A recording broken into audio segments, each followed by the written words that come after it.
Hey everyone, welcome back to the channel. Today we're diving into one of the most eye-catching tools you'll find in Figma Gradients. Whether you're designing sleek buttons, vibrant backgrounds, or just want to add a little flair to your user interface, mastering gradients can really elevate your projects.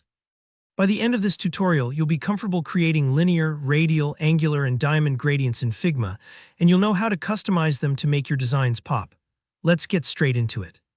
First, let's start at square one, literally. To create a gradient, we need something to apply it to, so go ahead and select the square tool from your shape options and draw a square anywhere on your canvas. You can choose any size you like here, depending on your project. Don't worry if it's not perfect, you can always resize or move it later. This is just our canvas for today's gradients lesson. Once you've got your square on the canvas, look over to the right-hand toolbar. You'll see the Fill section.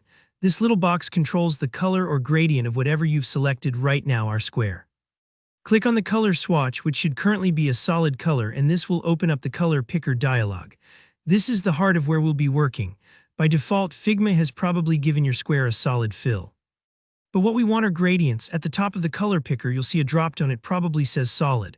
Click that dropdown and now you'll see a list: linear, radial, angular, and diamond. These are the 4 gradient types available. Let's start with linear, the most common kind of gradient. This type moves smoothly from one color to another in a straight line. Think about the subtle fades you see on modern buttons or hero images. After selecting linear, notice how your color picker changes. At the bottom, a gradient bar appears showing the colors that make up the blend. You'll see color stops. These are the little handles you can drag left and right to control where each color starts and ends. To edit a color, just click on one of these stops. A color wheel will pop up, letting you select any hue you want. You can make a classic blue to white fade or go wild with a rainbow, totally up to you. And here's a neat tip. If you want to add more colors, simply hit the plus button under the gradient bar. Each new stop lets you insert another color and gradually blend them across your shape. The gradient is immediately reflected on your square, so you get real-time feedback. Now let's experiment with the other types. Go back to that drop-down above the gradient bar and you can switch to radial, angular, or diamond.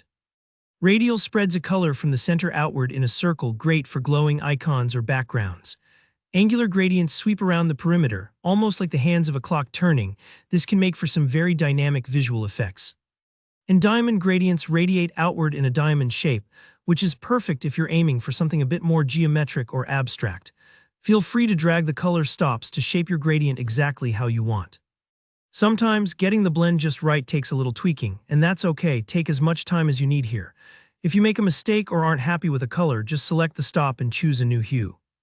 Figma makes it really easy to experiment. You can also reposition your gradient manually on the shape by clicking and dragging the lines or circles that appear over your square. This lets you control the direction and intensity of your gradient. And that's all there is to it. With just a few clicks, you can transform a plain shape into something rich and visually dynamic. Gradients are a fantastic way to add depth and energy to your design work in Figma, and knowing how to control them gives you a whole other layer of creative potential. If you learned something new today, be sure to hit that like button. It really helps out. Got questions about gradients or other Figma features? Drop them in the comments below. I love hearing from you and helping out. And don't forget to subscribe so you never miss another tutorial. Thanks for watching and happy designing.